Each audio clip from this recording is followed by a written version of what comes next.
مدرب الزمالك الجبان كرويا هو السبب في الهزيمة، لأنه مدرب أكاديمي مش كوتش. طبيعي جدا لما أنت تلعب على الأهلي دفاع 45 دقيقة وما تعرفش تتصرف لما هم يضغطوا لك الجبهة اليمين بتاعتك ويلعبوا عشان يضغطوك من ناحيتها، ما ينفعش يا عمر جابر يكمل مع بزيرة، وبزيرة دايما يتضرب من كوكا ويتعمدوا الإيذاء معاه ويخوفوه كرويا، وده مشروع بصراحة. بس الفكرة كلها ان انت معرفتش تهرب بزيرة اثناء الماتش، وكان الاولى ان انت تجيب ادم كايد ناحية اليمين يدافع مع الجبهة ديت، طالما كده كده الجبهة دي مضروبة وهم كده كده بيهاجموك منها، وكنت تهرب بزيرة في نص الملعب مع ناصر ماهر، وصدقني كنت هتعمل خطورة جامة عليهم، وكانوا مش هيلاحقوا لان هم مطيرين الفرقة كلها وسايبين مروان عطية بس في نص الملعب.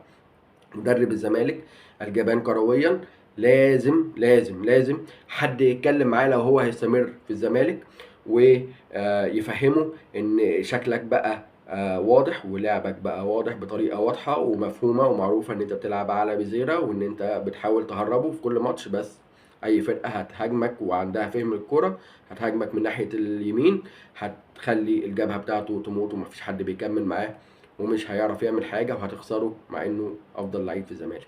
يا رب تكون الرساله وصلت.